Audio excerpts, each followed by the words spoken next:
Welcome to this video all about inductors and capacitors. There'll be a lesson so we can understand the topic. We'll have a review to solidify everything before having some questions and a test to make sure that we understand everything. In this video, you'll get a basic understanding, so if you don't know much about this or anything at all, then we will teach the things you need to know to understand the basics of this. Next, we'll get into symbols. We'll also go over schematics, and then of course we're going to have those problems at the end. We're also going to go over some stuff along the way. And with that, we're going to need to go over some formulas. So we're going to see formulas. Then we're going to have some problems that I'm going to solve for you.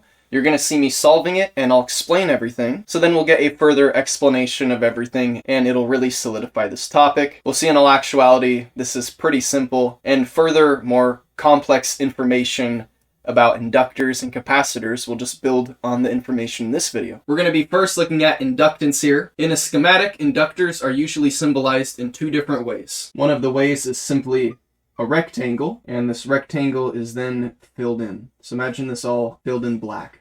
Okay. The next is simply a curled line, or what you might call a coil. Okay. Those are the symbols for inductors. You're probably going to see this throughout the video more, the filled in rectangle as the inductor. But in fact, inductors are coils of wire. They're often going to be wrapped around a core, and what determines the inductance of the coil is the number of turns in the coil. I'll link a description for a video explaining that, and that's explaining the turns in transformers. You'll get a basic understanding of how turns in a coil can affect electricity. Furthermore, throughout this video, you're going to see how inductance and also capacitance relate a lot to ohms. Other things that can determine the inductance of a coil is the spaces between the turns and also the coil's diameter and the material that the core is made out of. Usually this is an iron core. Also things like the number of layers of the winding itself, and also with the coil, the shape of it. Some examples of inductors are transformers, chokes, and motors. Okay, so now we're going to look at a simple schematic and we're going to include an inductor in here. Right now we see a resistor. Usually current change is considered instantaneous in a resistive circuit. If an inductor is used, then the current does not change as quickly. Okay, so now we see an inductor added, we see the filled in rectangle, and we see is labeled L1. And if you know the unit for electrical inductance, you might find this a little bit interesting that it's an L, but if you don't, we're not going to throw in too much stuff, but if you don't know the unit for electrical inductance, we're going to go over that in a second here. We're going to go one step at a time though. And it's really good to understand these things because if you really want to comprehend even the problems and stuff, it's good to just understand what's going on. Okay, so now we added an inductor and we see at the moment the switch is open.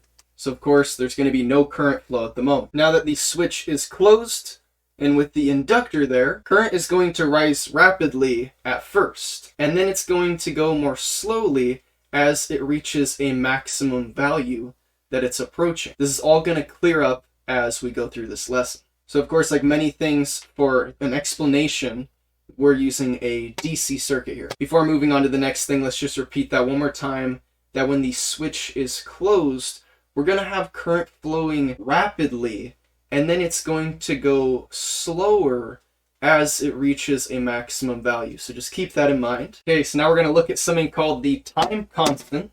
And since we're working with inductance, this will be the inductive time constant. We see a first, second, third, fourth, and fifth time constant.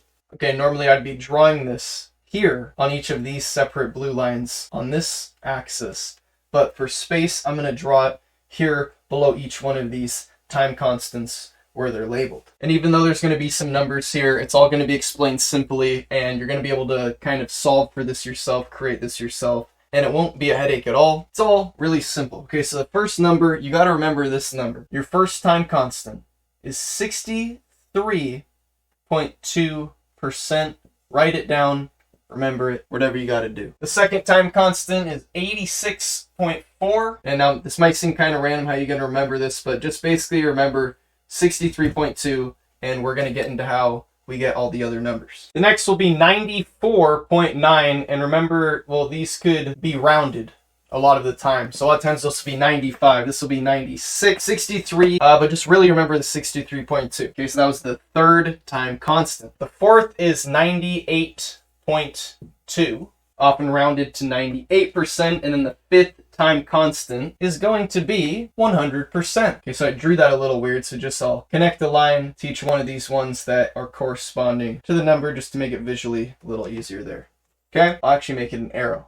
Okay, so really easy. Okay, so we see first, second, third, fourth, and fifth time constant. How do we get these numbers? We have to first understand that the unit for inductance is oftentimes going to be in H, which is going to stand for henries. Henry is the unit for electrical inductance. This is in the International System of Units, oftentimes just called SI units. Okay, so we're working with inductance, we have henries, and we're working with time constant. Okay, so the time constant is the amount of time that it's going to take current to reach its maximum value. This is going to be determined by a ratio where you have inductance represented by henries over resistance, which the unit for that is your ohm. This ratio is called the time constant of an inductive circuit. Now we have 5 different time constants, okay? So what each of these time constants mean, what a time constant is the amount of time in seconds, or a lot of times it's going to be things like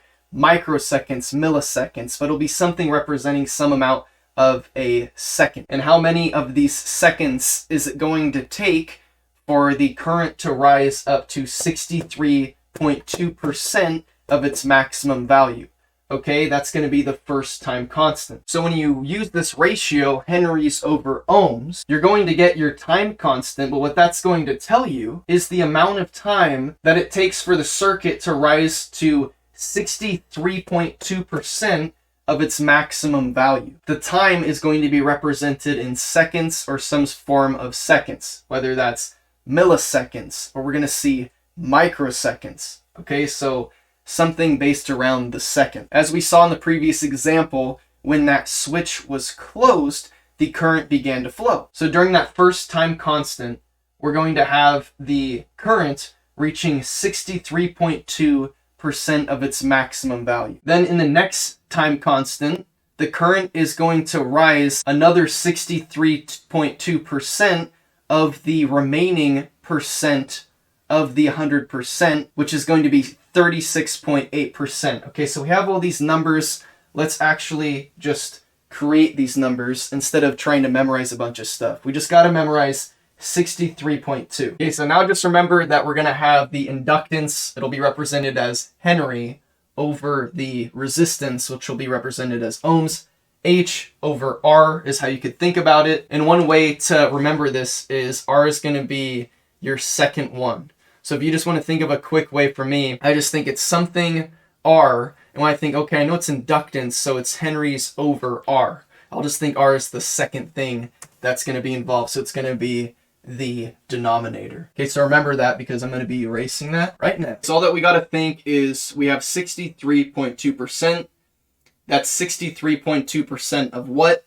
Obviously, it's of 100%. Okay, because we're always starting off 100% of everything. That's the context that we're working with. So that's 63.2% of 100%.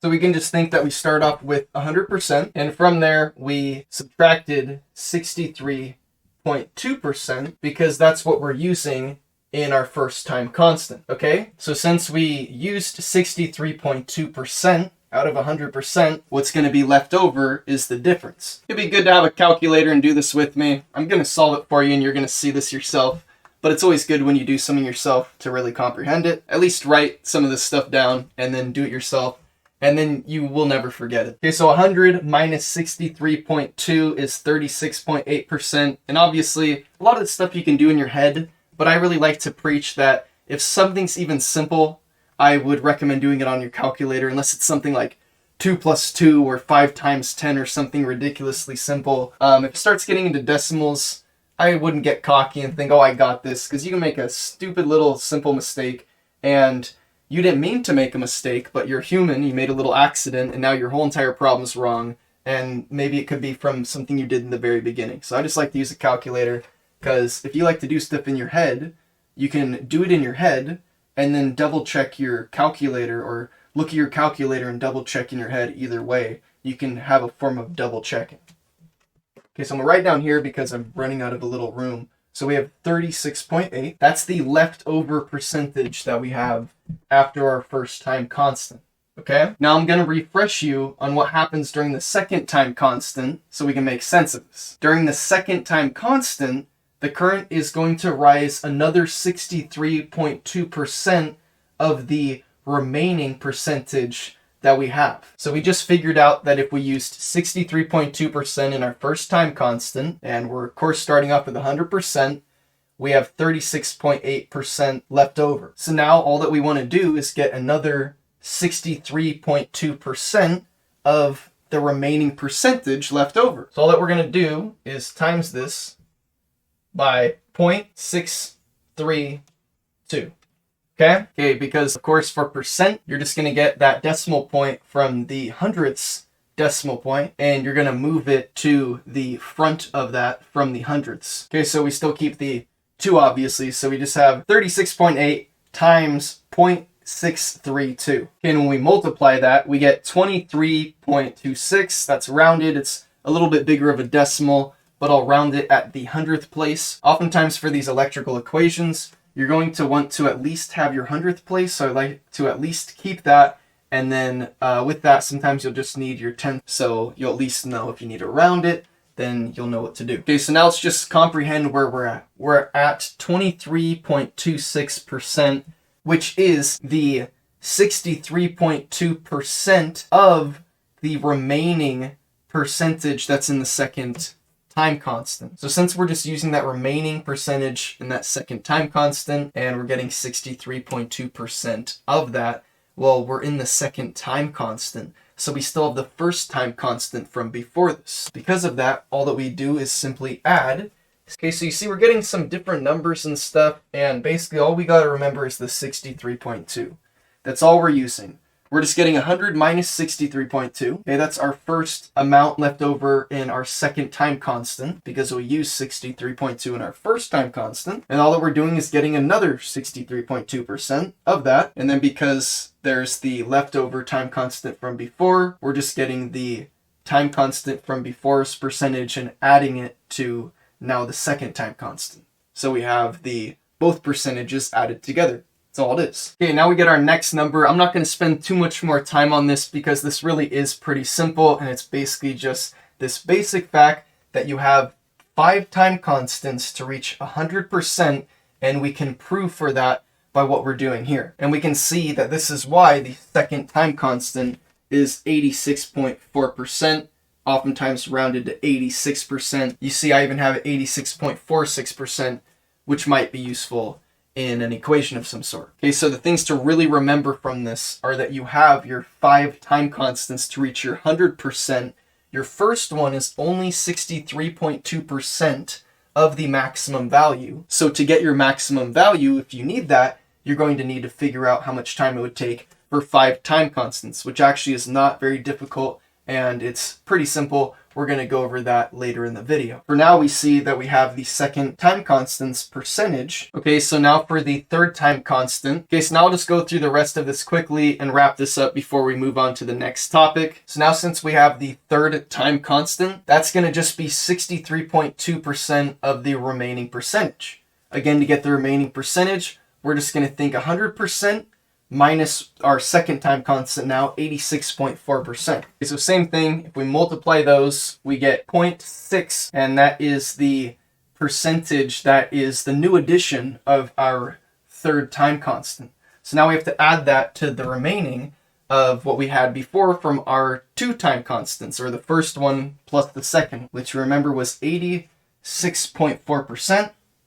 Okay, so we're just going to get our 86.4%, and we're going to add the 8.6 to that, and we're going to end up getting 95 there with those rounded numbers. So we see that's the third time constant. Now instead of evaluating this again and trying to think about it or me re-explaining it, now let's just do the fourth and the fifth one real quick, because it's better to actually solve things and to just see it done versus thinking, okay, I have to comprehend what's going on here. That's good too, but it's a little bit more efficient just to actually solve for it, because your brain will pick up on it. You'll understand it. Okay, so now that we know we have our third time constant, 95%, we're going to think our fourth time constant. So we're just going to think 100% minus our 95%, and we're going to get 5. Same thing as before, we're just going to get that 5 and times it by 63.2%. So in other words, we're just going to get times 0.632. And that's going to give us 3.2 rounded at the 10th decimal place. Now if we think 3.2 plus 95, because again, all that we're doing is adding our new percentage of our new time constant to everything that we had before. Okay, so we had 95 before. Okay, and we see that we get 98.2. So there's the number for our fourth time constant. Now the last time, you probably really get this by now, we're about to move on. Since we had that 98.2% total of our fourth time constant so far, with the additional 3.2% of our fourth time constant, it's just good to comprehend all this stuff. I'm just going to do 100, and I'm going to subtract that by the 98.2. Now I'm going to get the number 1.8. Again, I'm going to do 1.8 times 63.2. Okay, as you see, I'm running out of a little bit of room here, but this is going to be the last answer here. Okay, so 1.8 times 63.2%, which in other words is 0.632. And our 1.8 times 0.632 is going to give us the number 1.13. Now, if you add this, you can quickly see that we're just below 100%. Okay, so we see for our fifth time constant, if we actually add the percentage that we had added together from our fourth time constant with the new percentage that we have with our fifth time constant, we see the number 99.3%. Okay, so just know that they round this up and they just say that you need about 5 time constants to reach your maximum value. So that's what they do. They say 5 time constants because it's about 5 time constants to reach your 100%. And if we're just thinking in the exact numbers here, we're going to have 99.3%. So it's going to be very close to 100%. Okay, so now that might have seemed a little bit ridiculous, but now you know how to solve for all that. If you have any questions on any of that, now you really know that you have 5 time constants to reach 100%, and you know the 63.2% number in and out now. Before moving on from time constants, it's good to know that this inductive time constant is going to be directly proportional to inductance. But since we're working with alternating current here, and this is oftentimes graphed as a sine wave, when there's one force, there's another force opposing it at all times. And a sine wave's not actually what's happening, but that's what's being graphed out. But there's always an opposing force to a sine wave that can be graphed as the basically inverse proportion of what is happening. And this time constant that is inversely proportionate to inductance is going to represent resistance. Okay, but since this is going to be about inductance and capacitance, I'm not going to get into these numbers and everything. It might be interesting for you to try to figure out how to get these, or you can just look it up. But it's the fact that in that last example, we had that switch that was open and then closed, and when it was closed, we saw that it took about 5 time constants, or we just solved for that actually, that it takes about the 5 time constants to get to your maximum value. Okay? Again, the first one's only 63.2%.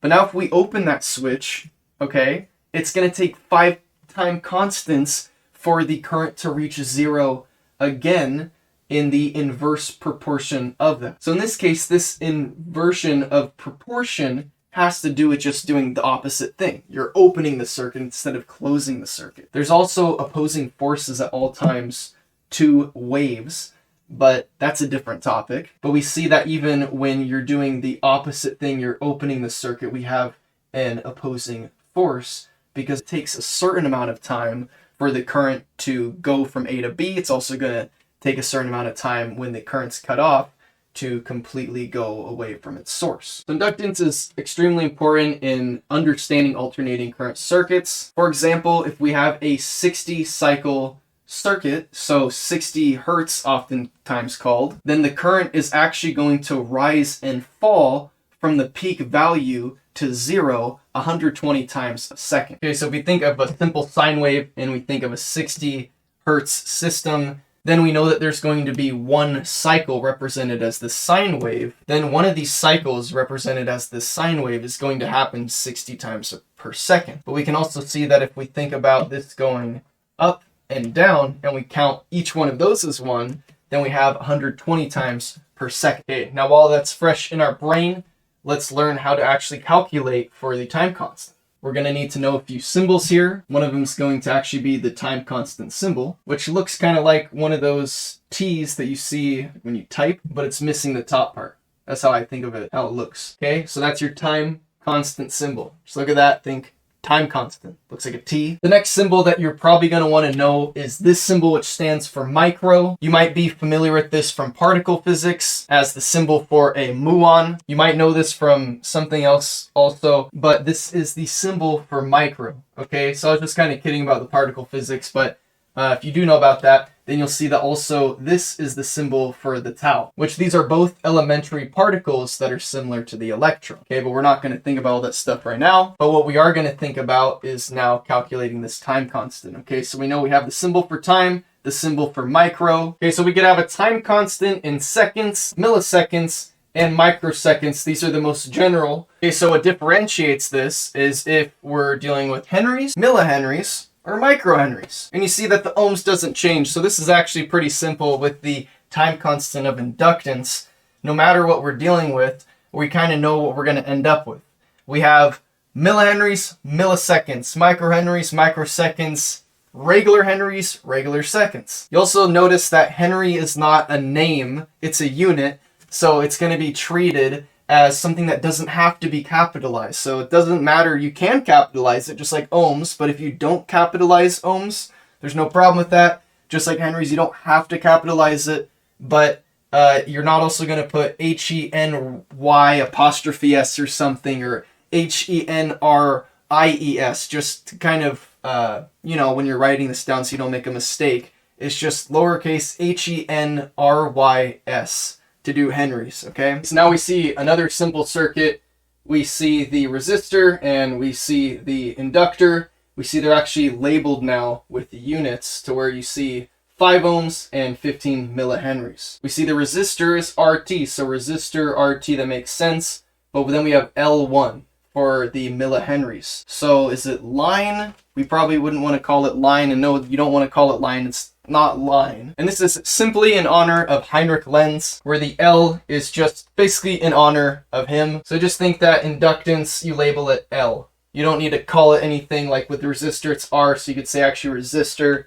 I'm just going to call this L. So if you're wondering why, that's why. Okay, so now when the switch is closed, how long is it going to take to reach that first time constant? Try to figure it out before I give you the answer. Okay, so now again, just to get our time constant, all we do is we get our inductance and we divide that from our resistance, ohms. So we simply just get 15 millihenries and divide it by 5 ohms. That's the ratio. And we just learned that since we're dealing with millihenries here and we just have plain old ohms, then we're going to have 3 milliseconds. Okay, so that's all you have to do, but that is just to get your first time constant. That's what you do to get the first one. So it's going to take 3 milliseconds for current to go from 0 to 63.2% of its max value. Okay, now we know how long it'll take to go to the first time constant.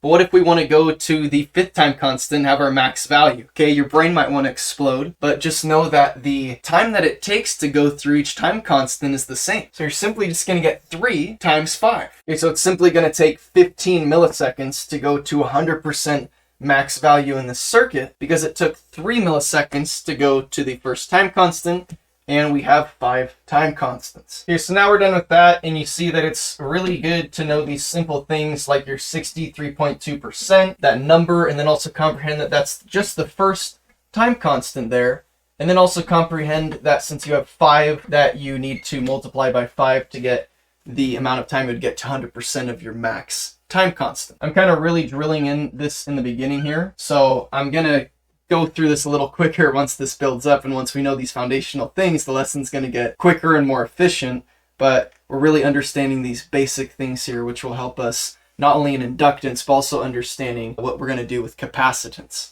Okay, so now we're going to be looking at some formulas for series inductors. Okay, now I have a simple circuit with some inductors here, and they're in series. So now how are we going to get the total inductance for this series circuit here? First, before starting anything, it's good to erase or get rid of any BS that is irrelevant, that you really don't need. So that would be that resistor 1 here is 10 ohms, We don't need to know that. That's totally irrelevant information, so I'm going to X that out. We're not going to think about that. So when you're thinking about calculating inductance, you can think about it being very similar as resistance. And you're going to be doing the same thing. So think about what would happen if you had a bunch of resistors in series and you had them in ohms. Okay, what would you do? You just add them together. It's good to know that resistance is always going to be apparent. There's always going to be some resistance in the wire itself, and the inductors themselves have some resistance as well as the inductance as well. Okay, so I'm kind of running out of some room, so I'm just drawing it here. So all we do is L1 plus L2 plus L3 plus L4 equals L total. So we simply add everything together. 3 plus 3 would be 6. 2 plus 2 is 4. 10 is all together, so we're just adding all these together. In other words, 3 plus 3 plus 2 plus 2 equals 10. So our L total is 10, and remember millihenries, okay? So remember the unit that you're working with. We have millihenries here, so that's going to translate to the answer. If you're taking a test on this sort of thing, a thing that they'll often do to trick you is they'll have the first answer be 10 henries or something, and you'll do that real quickly, and if you look at maybe, let's say, choice D or choice C, you'll see it's 10 millihenries. That's something they'll do often to throw you off. So just really remember the unit you were working with. So now we're going to look at the formulas for our inductors that are wired in parallel, as you can see from the schematic here. And let's go over this symbol. So what's the symbol here? If you're not familiar, this is for an AC generator. Kind of looks like a sine wave. You see the dip up, then if you think like the middle point kind of dips back down and goes back up, kind of looks like a sine wave. Okay, again, first thing, is there anything irrelevant that we don't need to think about? And yes, again, that is even though we have a resistor here, we don't need to think about the fact that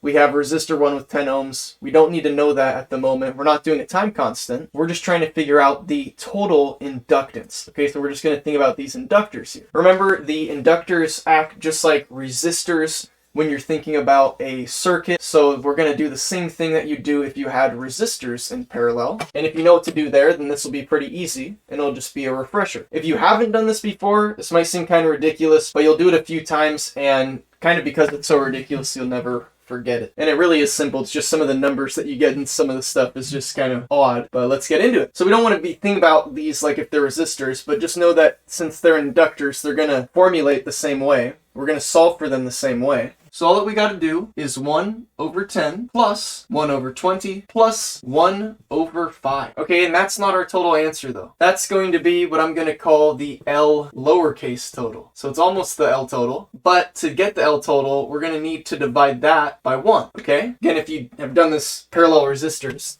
this is simple, and you should probably know how to solve for resistors in parallel before you know about inductors, but I don't know, either one. Doesn't really matter. But that is going to equal 1 over all these added together is going to be our actual L total. So do L capital T. So you know that's the actual L total. Okay, so to add all these with the different denominators, we'll just turn it into decimal to make this easy. We'll get 0.1, 0.05, 0.2 by converting all these ratios into numbers by just getting 1 divided by that number. We're going to add all this together. 0.1 plus 0.05 plus 0.2. We're going to get 0.35. But that's not done yet, because remember, we need to now divide that by 1. Okay, and that gives us 2.857. It keeps kind of going on for a while. I'll just round it at 2.86, but it's 2.86 what? We started with millihenries, so it's 2.86 millihenries. And that is our total inductance for this circuit that has inductors wired in parallel. So now we're moving on to capacitance. How are we going to remember the difference between inductance and capacitance, especially if we walk away from this a little bit? What's something that we can actually use to remember this? Okay, so sometimes it's good to remember something funny to remember things, and I'll just do it. Okay, so when I look at the word inductance, I think duck. Not duct like a heating duct or something, but a duck like quack quack like a duck. Okay? So inductance, okay? How I remember it is I think of current. Like you maybe even think of like water or something, but I think of electrical current, okay? And I think of when there's electrical current, what do you have in that? You have inductance. Okay, so this might be kind of ridiculous, but I think of little ducks, or I think like rubber duckies. Okay, so I think a bunch of like rubber duckies in the current, okay? Like a visual. It's good to visualize things, especially if you're a visual thinker. I think of literally like electrical current. There's a bunch of freaking rubber ducks like going inside of it. They're in it because electrical current has inductance. Okay, it's really ridiculous. but it helps me remember. And then process of elimination.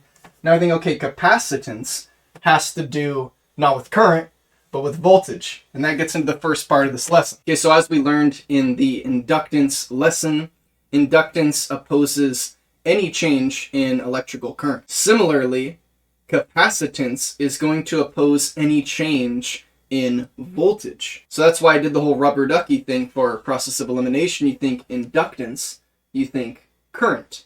Inductance opposes current. And because of that, capacitance, just think process of elimination, it does the other thing. It opposes voltage. When it is opposing voltage, this means that it's going to delay an increase as well as a decrease of voltage. Capacitor is a device that enables energy to be stored in an electrical field. What makes up a capacitor is two conductive plates that are separated by what is known as a dielectric material, or in other words, just a thin insulative material separating this positive and negative plate, as you can see. When a voltage is applied to both of these plates, all of the electrons get forced onto one of the plates. Now that plate has an excess of electrons, while the other plate has a deficiency of electrons. Now, since one of the plates has an excess of electrons, it is negatively charged. And because of that, the plate now that has a deficiency of electrons becomes positively charged. The insulative material doesn't allow direct current to flow through the material. So those excess electrons are able to be stored. Capacitors can hold a specific quantity of electrons known as the capacity. The actual capacitance of the capacitor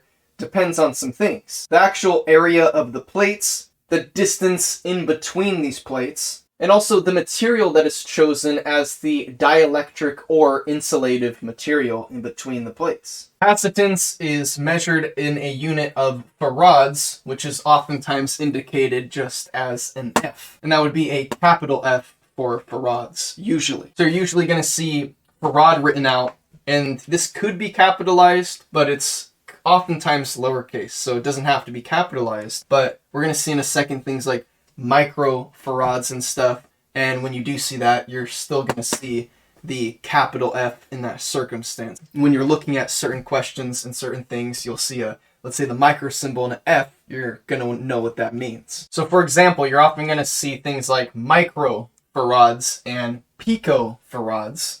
The picofarad kind of looks like PH, because you can have picohenries too, which is like the small p and the big H.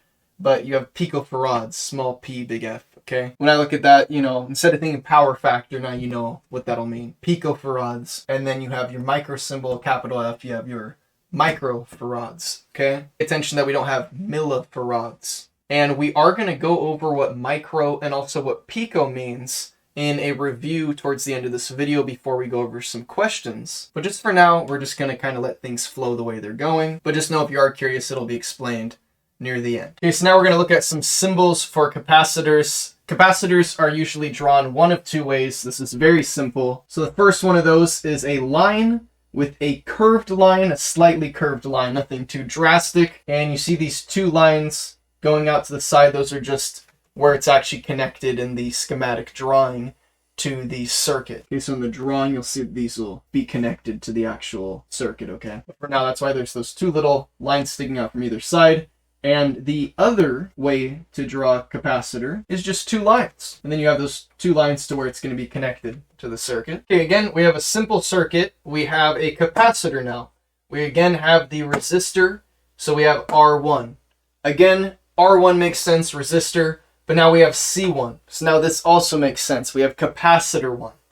Before we're looking at inductance, we had L, which is just L, which is giving praise to a physicist. But it's just L, okay? So this actually makes sense. Capacitor. Voltage change is considered instantaneous in a resistive circuit.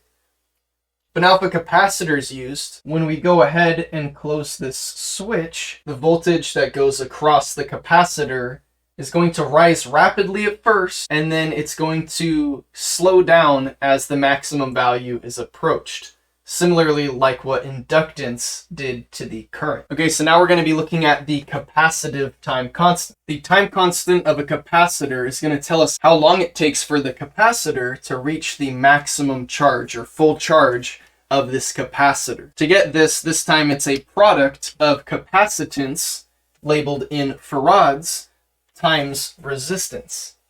That product is going to give us the time constant of capacitors. And with this, just like before, we're going to get that first time constant from our first equation that we do. And since there are 5 time constants, we just do the same thing before. If we want to get the 100% fully charged max value, we're just going to times it by 5. So in other words, this product of farads times ohms is going to give us what is known as the time constant of the capacitor, which will tell us the time in seconds required for voltage across a capacitor to reach 63.2% of its maximum value. Okay, so remember that the seconds could be different depending on what you started with. Okay, and we will get into that in a second. It's a little more complex for capacitors than it was for inductors. But just remember that we have these 5 time constants. In the first time constant, you have the 63.2. In the second time constant, the voltage then, since now we're dealing with voltage, is going to rise 63.2% of the remaining. And again, that'll be that 86.4% number. We're going to get 100% by 63.2. We're going to get 36.8. We're going to get 36.8 times it by 0.632, 63.2%. And that'll be the second value. So basically, that's just kind of some good common knowledge to know. But just know that your first amount of time that you get, you multiply that by 5 to get your total. Okay, so what we need to think right now is F times R. The reason why I said R was second for the first formula with inductance is because you could think that for both of these. So if you want inductance, you think, okay, that's what divided by R, and obviously it's Henry's divided by R, so H over R. With capacitance, if you think R second, you could just think, okay, that's what times R, and we have farads times resistance, okay, or farads times ohms. Okay, again, the time constant can be represented in seconds, or more commonly, milliseconds and also microseconds. So again, we have milliseconds and microseconds. We'll see something a little different here in the formulas that differentiate which one of these we're going to use. Okay, so we'll see things that are a little more complex here. And actually, I like to start from the bottom up here. So if we want microseconds and we're thinking the time constant of a capacitor, then we'll think ohms times microfarads, and we'll get microseconds. So that's pretty straightforward. But now things start getting a little odd, because now if we want milliseconds, we think mega ohms times picofarads.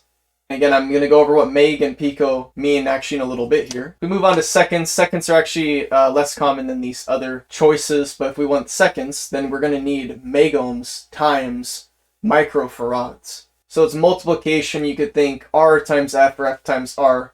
So that's why I just think F times R, because you can think F times R, and then inductance, you just think H over R. Okay, so now let's actually get into something in solve for. So when the switch is closed, how long is it going to take for the voltage to rise to 63.2% of its maximum value? And remember, the reason this is not instantaneous anymore, the reason for this time constant, is because this is traveling across the capacitor. So remember, F times R.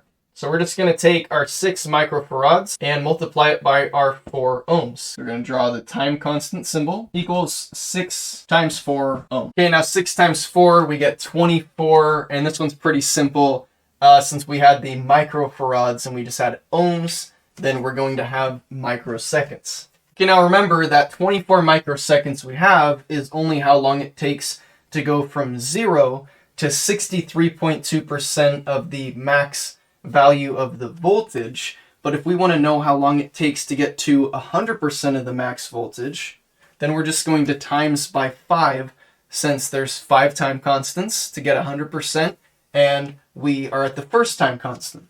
Okay, so now we see that if we want to know the time that it'll take for the voltage to rise to 100% when it goes across this capacitor with this resistor also here, is going to be 120 microseconds, and that's because we just got our original first time constant, and multiplied it by 5. So now we're looking at some formulas for series capacitors. We recently learned the resistances represented in ohms, so the ohms react similarly as the inductance or the henries. Okay, so when we're thinking about getting our total henries, we're doing the similar formulas as resistors when we're in series or parallel.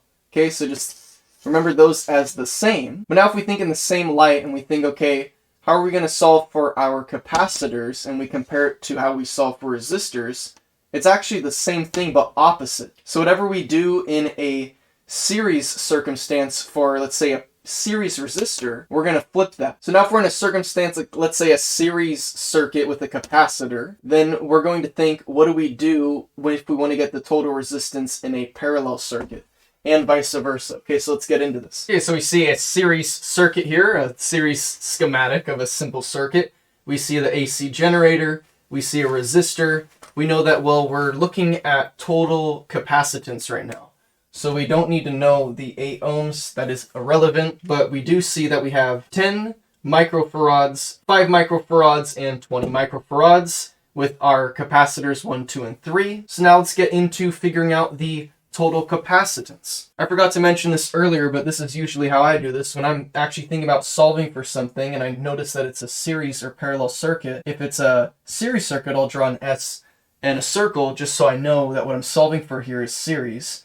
And it just kind of helps me make that connection a little more. Of course, I'd draw a P with a circle if it was parallel. So I know that since I'm working with a capacitor and I see the farads, so I know I'm actually going to be treating these numbers just like if these were resistances in a parallel circuit. And what this means is I'm just going to get the formula of 1 over resistor 1 plus 1 over resistor 2 plus 1 over resistor 3. So now these are pretty simple numbers here, and you might think, oh, I'll just get a common denominator between these. So I'll do 5 times 4, let's say I'll get 4. I'll do 10 times 2 and I'll get 2. 2 plus 4 I get 6. Plus 7, I have 7 over 20. Okay, and I do 7 over 20, and I'll get 0.35. I'll do 0.35, and now I do 1 over 0.35 to actually get my C total. Well, then I'll see that I'll get 2.86, which is actually my answer. So it seems like, okay, I kind of skipped a lot of stuff there. It seems a lot quicker to do it that way, and I actually recommend not doing it that way.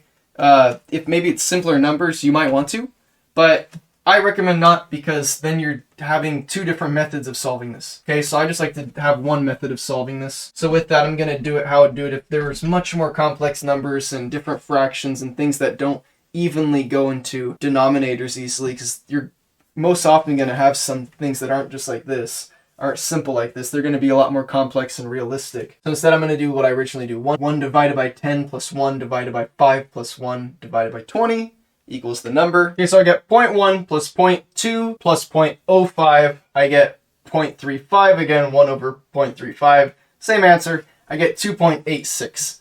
But this time I actually did it the way that I would normally do it. And as we see, it's a series circuit capacitor, so it's just the exact thing we'd do with parallel resistances. Okay, so now we're looking at a simple circuit where we see some capacitors that are in parallel. Okay, so I like to write parallel, and again, we have capacitors. So we're going to think, what would we normally do if we had a bunch of resistances wired in series and we wanted to get the total of that? Okay, since we're doing the opposite of what we normally do with resistors. Okay, so we see 20 microfarads, 10 microfarads, and 5 microfarads. And since we're thinking about, okay, like we'd treat these like resistances that are in series, we know that if we have a bunch of resistances in series, if we want to get the total, we just add them. So we just get 20 plus 10 plus 5. And simply, that is 35 microfarads. Okay, so now let's just do a quick review, wrap everything up, and then we're going to go over some questions to make sure that we understand everything. So first, inductance is expressed by the unit Henry, which is often just a capital H. The symbols that you're probably going to see for this in a schematic are going to be a filled-in rectangle or a coil. When working with inductance and with a series circuit, you're just going to have L1 plus L2 plus L3. That's going to equal your L2 total. Then we see for parallel circuits with inductors, we just do 1 over L1 plus 1 over L2 plus 1 over L3. That gives us the L total, but it's not completely the L total yet. We need 1 over that total, and then that equals the L total. Okay, so now looking at capacitance, a review for capacitors. Capacitance is expressed in the unit farad, which oftentimes is depicted by just a capital F. The symbols you're commonly going to see in a schematic are simply a line with a curved line or two straight lines. Other than that, when we're thinking about a series circuit with capacitance, we're going to think, what would we do that would be the opposite of how we treat resistance in a series circuit? So we do the same thing that we previously just did. We do 1 over C1 plus 1 over C2 plus 1 over C3 equals the C almost total. 1 over that gives us the C total. And then for a parallel circuit with capacitance, we're just going to get C1 plus C2 plus C3, and that'll simply give us the actual C total. Other things to note are things like if you see a micro and an F, for example, well, then you're going to have a microfarad. If you see your P and your F, you're going to have a picofarad. Of course, you can also have your microhenries, but if you have an MH, then you can also have millihenries. But you're not really going to see your millifarads. I've never seen that. But you do see microhenries and millihenries and henries. You see microfarads, picofarads, and farads. I am going to get into what pico and micro and all that mean and mega ohms and stuff in a second, but we don't really need to know that for this next part of this right now. So we're going to get into that a little later. So that's the review. If you want to look at it before I get rid of it. Okay, so now we're getting into the questions section. Here we see a simple circuit. I'm not going to tell you what it is or what's going on, but try to come up with the answer just by what we're looking at. This is a realistic scenario. If you got a schematic, you'd have to know and be able to identify what's going on here and how to get your answer just by looking at this. This gives you enough information to find your answer. So, I mean, the actual question would be, what would be the total inductance for this circuit? Okay? I tried not saying inductance, just total, but I mean, you kind of have to say something. So what's the total inductance for this circuit here? Okay, so first we can identify that this is a series circuit. So like I said, I always like to just do a S with a circle, so I know it's a series circuit. I made that connection. Definitely a series circuit. We see the filled in rectangles, so I also know these are inductors. It asks for total inductance. Okay, so we're looking at this, and I know with inductors, I simply just treat it like I would with resistances. So if I want the total, I'm just going to think 2 plus 6 plus 4. Okay, now did you catch what I didn't put? I just put 2, 6, and 4. I didn't put that they were henries or millihenries or anything. So if you caught that, that's really good, because that means that you realize that and you're aware about that. So we have millihenries. So because of that, our answer is going to be 12 millihenries. So now it's the total inductance of this circuit that you see here. The first thing that I notice is it's a parallel circuit. Well, at least what I'm solving for, the inductors, these are in parallel with each other. I'm going to be thinking about this as a parallel circuit because that's what this portion of the circuit is. And since I have inductors, I'm just going to treat them the same as I would with resistances. We see the millihenries here, and we see I have 10, 10, and 5. Okay, so we simply take 1 over 10 plus 1 over 10 plus 1 over 5, turn it into decimals. 0.1 plus 0.1 plus 0.2, we get 0.4. We take 1 over 0.4, and we get 2.5 millihenries. Okay, so now we moved on to the next circuit, and now what is the total capacitance for this circuit here? First, we notice it's wired in series. Next, we think since we're working with capacitance, we're going to solve for this just like the opposite of how we would solve for resistances in a series circuit. So we think, how would we solve for resistances in a parallel circuit right now? And that would be doing the 1 over 10 plus 1 over 10 plus 1 over 5. And as you can see with the answer here, that's exactly what we did. So I stuck with the same numbers as the last question. So you can see actually we have the same exact answer. Do you see we had the parallel inductors in the last question, and now we have series capacitors. So you see how we get the same exact answer. For the henries and farads, those are different, but it's the same method, okay? Even though it's exactly the opposite. And this is with the capacitors. Okay, so the next one. Okay, next question. What is the total capacitance for the circuit? We see these capacitors are in parallel with each other. So we are working with a parallel circuit, but since we're working with capacitors, we're going to think of treating these the opposite of how we would treat resistances. Because of that, we're simply going to take 10 plus 5, and we're going to get 25, and that's our final answer. But it's not just 25, it is 25 microfarads. Okay, so that's it. All that you got to take out of this is when you have your inductors, treat those similarly as you would with resistors. When you have capacitors, treat them the opposite of how you treat resistors when you're trying to get the total number. Okay, so now just a quick review of time constants. You have that symbol for the time constants, and if we want a time constant of inductance, we're going to have henries, and we're going to divide that by resistance, which will be ohms. And if we want to know the time constant of our capacitance, we're just going to take farads and multiply that by resistance, or ohm. When we solve for this equation, what this is going to tell us is the amount of time that it takes to get from 0 to 63.2% of the maximum value. Okay, so remember, a circuit that has resistance, that is resistive, is considered instantaneous.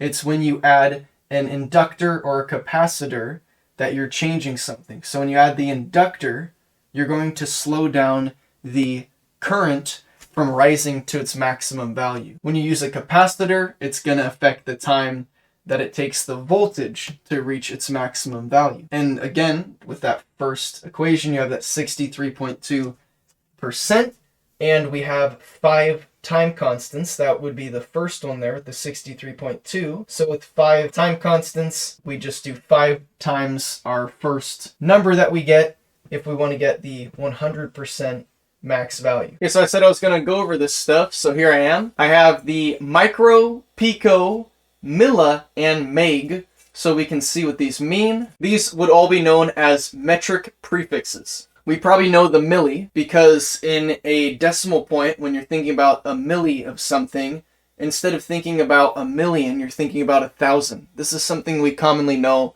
from algebra level math. If you don't know it, don't be ashamed, but it's just something that's commonly known, by very early math. So just think milli equals 1,000. Okay, we'll go on to the next one. Micro. Just think micro is a step up from milli. You have milli, 1,000, okay, because you're not going to be really labeling 100, so you're going to be labeling 1,000. Milli, it makes sense. Go up one more. The micro. Micro is a millionth. So you go to the next place. You're not going to 10,000, 100,000, no. You're just going to the next thing up. So from 1,000 you're going to 1,000,000. Next we have the pico. Pico means a trillion. Okay, so it doesn't mean times a trillion, it means times 10 to the negative 12th power. I'm going to get into all that in a second. Basically, it's a trillionth of a farad. Okay, so it's not a trillion farads, but there are a trillion picofarads in 1 farad. Okay, so let's get into that. And I'm going to include the mego. But to not confuse everything, let's just stick with this for now. We have 1 Henry. If we had 1 Henry, that would equal 1,000 millihenries, or 1,000,000 microhenries. Okay, so 1,000 of this equals 1 of those. So it's a 1,000th. In other words, if I had 1 millihenry, it would be a 1,000th of a henry. So 0.001. Okay, next, if we had 1 farad, we would have 1,000,000 microfarads. And then if we had 1 farad, we'd also have 1 trillion picofarads. It's good just to understand this at this level. Normally, you're going to be understanding it on the opposite level. You have 1 picofarad, and that's going to be a 1 trillionth of a farad. But it's good to understand that because it's a trillionth, that there's a trillion picofarads in 1 farad. Very simple. Everything changes, though, when you get into the meg ohm. Just think it's meg, so think like big, like mega ohm. When you have meg, we're going to have times 1,000,000. So if we have 1 meg ohm, we're going to have 1,000,000 ohms. Instead of 1,000,000th of an ohm, okay, like we had with the micro, we have 1,000,000 ohms. So like the opposite, basically, of micro. You kind of think of like that. So since milli is 1,000th, if you want to get your answer, like let's say I had 1 millihenry, that would be how many henries? We do 1 times 10 to the negative 3, and that would give you 1,000th, or 0.001. You see, it's 1,000th of a henry. So then if we wanted to solve for microhenry, we had 1 microhenry, let's say. How many henries is that? Well, it's 1/1,000,000th of a henry. And we'd be able to do this with any number, but we'd be able to say 1 times 10 to the negative 6th power, and we'd end up getting 1,000,000. Okay, and then the same thing with the pico, you do 10 to the negative 12th, and that's how you get 1/1,000,000th. But if we want meg, we do basically, instead of 1,000,000th, we're doing times 1,000,000. So instead of doing times 1,000,000 every time, we're just going to do 10 to the 6th power.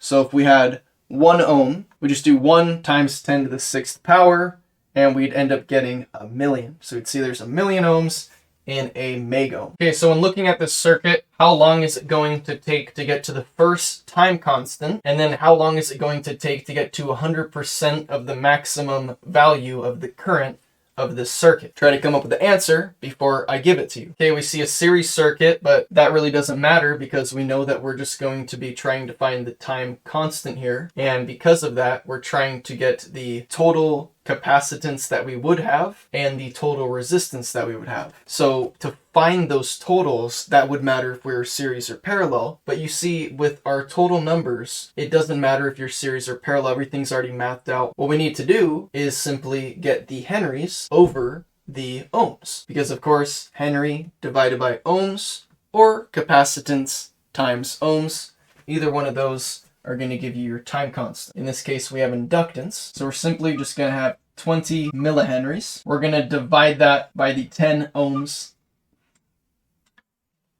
And simply doing 20 divided by 10, H over R is going to give us 2 of what? We had millihenries and we had ohms, so we're going to have milliseconds. Okay, so we have our first time constant, 2 milliseconds, multiplied by 5. We simply have 10 milliseconds. I'm kind of running out of some room. My pen is running out a little bit. I literally made sure to prepare for this video. I bought a 10-pack of Expo markers, and I hadn't opened them yet. I literally just opened them when I started making this video. I noticed the first one felt kind of lightweight, and then it didn't draw anything, and every single one of them is a dud. There's like literally no ink. It doesn't draw. I even tried getting it wet with some water and letting it sit for a while, and it absorbed it, and it's almost like they never had ink in them to begin with. So I don't know what's going on. But that's unfortunate. Okay, so last question. Tell me, how much time does it take to get to the first time constant value, and how much time does it get to the fifth time constant value, which is 100% of the maximum value? Okay, so we can see we're working with a capacitor here. So we're going to have farads. We see the farads. We also have a series circuit, but everything is already totaled, so that wouldn't matter. It would matter if we needed to figure out the total of everything again. Because let's say we had a bunch of resistors and a bunch of capacitors, then we'd need to actually do the opposite to figure out the total of each of those. When we figured out the total number, let's say we did that, and this is our total number. Now all that we have to do is figure out F over R. Because of course, if we think the method of R always being our second number, it's not that difficult. Then we just think C times R. So again, if we think that R is that second number, it's really easy because we can think, okay, now we have capacitance. So we're going to be multiplying to get this time constant. So we just multiply our F times R. And then with the multiplication, it's the reason for that is because then you can say H divided by R. Okay, but we're doing capacitance here. Okay, so we simply see 3 microfarads and 10 ohms. Okay, and because working with microfarads, now we're going to have 30 microseconds. So we got time constant 1, 30 microseconds to get to the first 63.2% of the maximum voltage value across this capacitor. Then we think we have 5 time constants, so 30 microseconds times 5 time constants. We have 150 microseconds to get 100% of that maximum value across this capacitor. Okay, so that's it for this video. Thanks for watching. If you made it all the way through, I hope you learned something. If you did, give this video a thumbs up to let me know that you liked it.